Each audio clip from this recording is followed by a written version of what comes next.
Hello YouTube friends, I'm here today with my son John. Hello.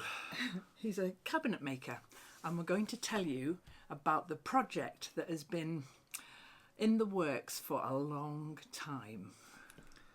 Tell us, John. Well, what do they know already? Okay, so I've been teasing this project for a long time. I've been telling people that Anna and I have been working on something really exciting and that it's going to come to fruition this summer.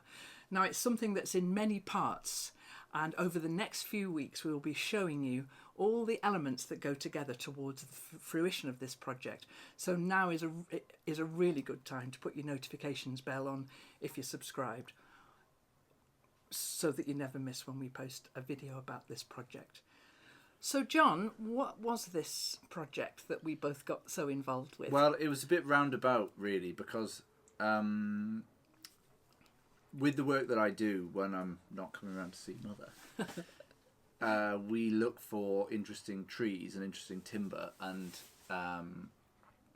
slab it up and dry it and then make furniture with it. Yeah. So I'm always on the lookout for interesting species that you maybe wouldn't normally get to use. So I know the local area quite well because obviously grew up here and know some of the interesting trees. So on the local estate that we both live, there's a really old orchard which is attached to this big old country house, and it's really old orchard. It's not been fruit bearing or used for maybe 100 years. Oh wow. And most of the trees are all rotten and gone. But there's a few left. There's like an apple tree and old plum tree, I think, and then this massive pear tree. And most of them are all, rotten and decaying and no good for timber at all. But this pear tree was like super healthy, massive, a really good tree, and it was like, oh well, that would be great timber, amazing timber, but it would be really sad to cut it down because it's so old and it's got such a good history. So it's like I just looked wistfully at it and was like, Okay. well, that would be good.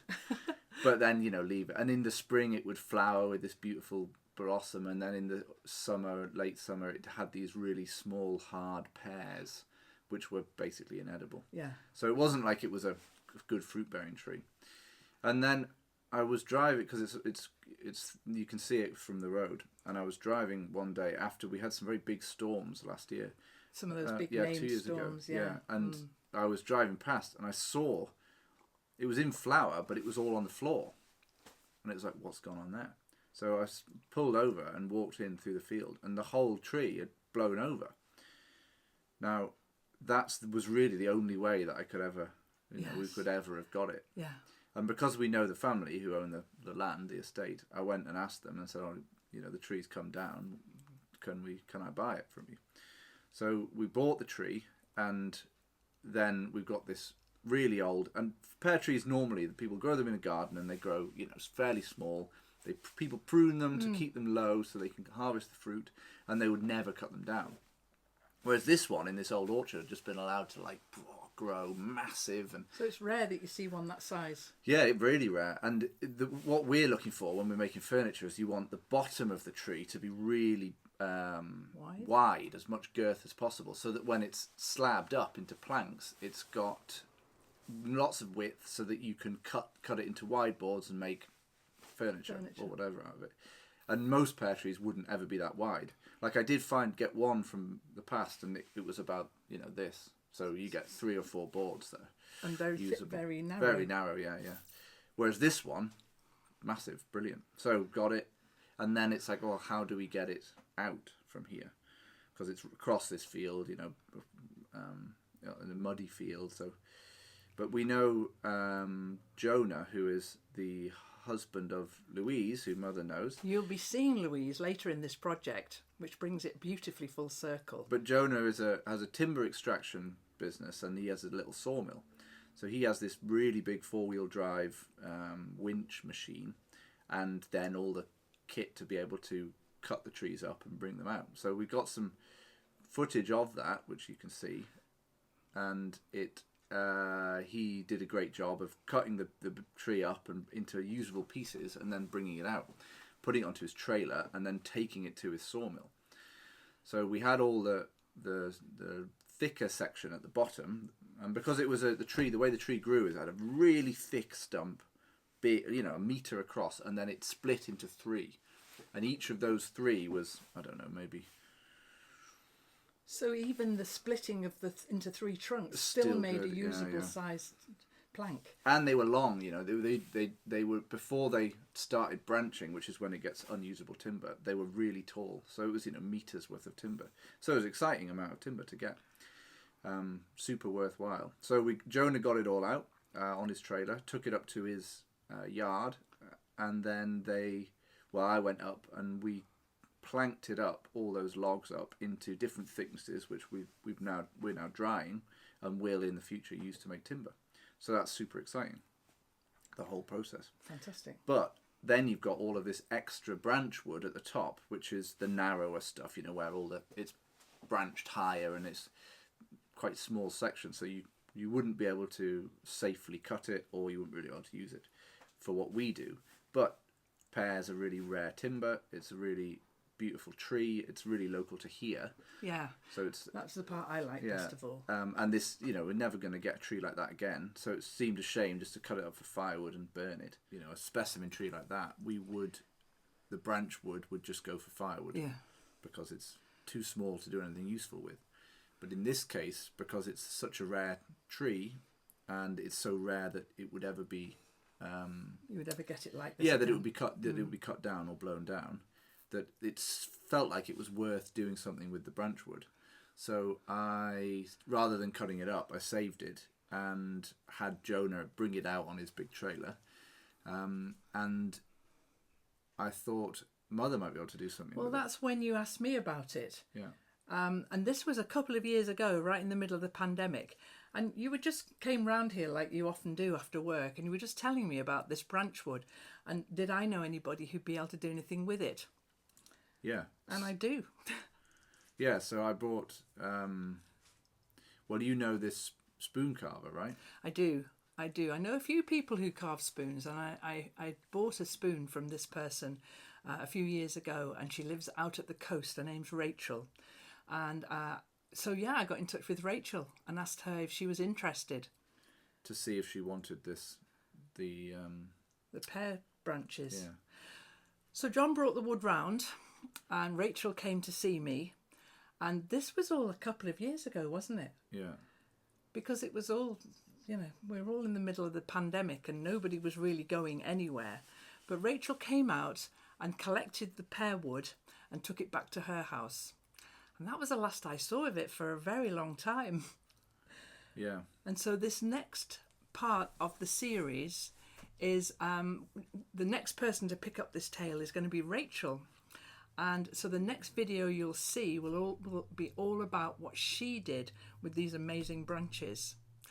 So can I ask you, while I've got you here though, what's happening with the slabs of wood? So all the trunk, the first lengths, the bit that we need. Well, after Jonah cut it up, which there's some you can see him doing on the other part of this video, we had it delivered back to the workshop and we stacked it all up, which is what we do with timber. So you stack in a particular way, don't you? Yeah, you need to get air through it. Exactly. So we put little thin, dry stickers, which is what we call the little sticks, between each board, and then in the sheds keep the rain off, but let the wind blow through, and then leave it like that for maybe 3 or 4 years. Wow, as long as that.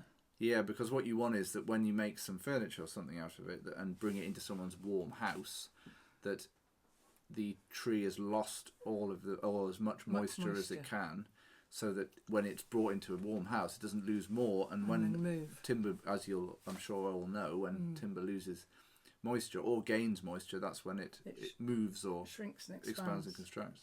And it's that all furniture making and joinery is based around managing how the timber moves and making something with it that can accommodate the movement.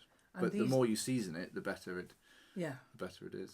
And these days, modern houses are a lot warmer than they used to be with central heating and so on. The real killer is underfloor heating, because it heats at such a consistent level. So it's like continually heating, rather than in the past where it was like, oh, let's have a fire here, but and there's no, it's cold over there. So it was a bit more random. A background heat all the time. So it's exciting what we could do with it. I mean, there's a lot of it, which is the other good thing. You know, it's not just one log, because it had branched into 3, like I described, and they were all quite long.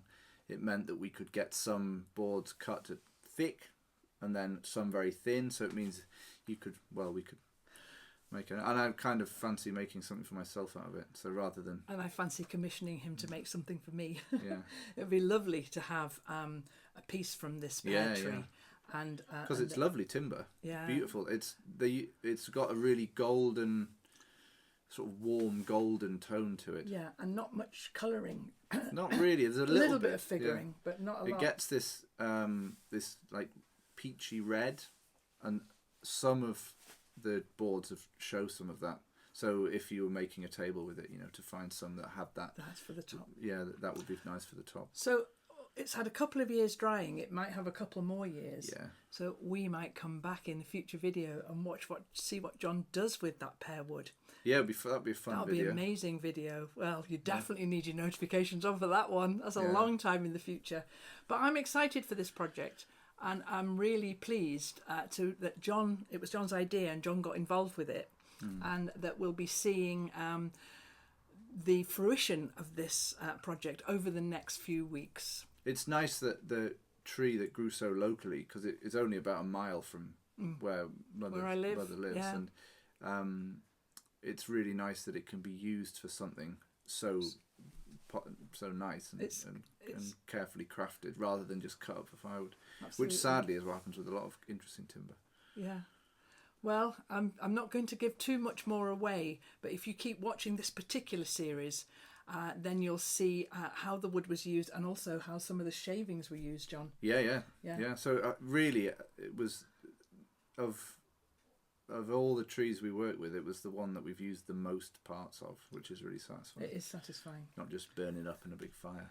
So that's brilliant. Thanks so much for coming along to talk to us about that today, John. Whenever I watch Anna and Carlos, I'm always envious of the fact that there's 2 of them, because when they do their call to action at the end, there's 2 of them to share it out. So if you like this video, you should press the like button.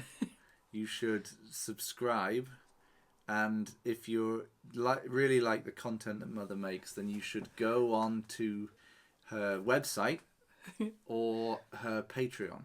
Yeah. And her Patreon has got loads of videos. Excellent. And I don't think Mother makes a big enough deal of it, because there's if you like some of the videos you see, then there are loads of other videos from the past on there. And I've been on probably more of the Patreon ones.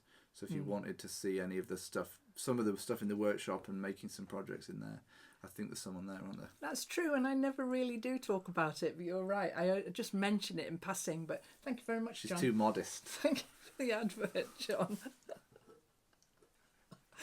See you next time. Bye. With Rachel. Bye now.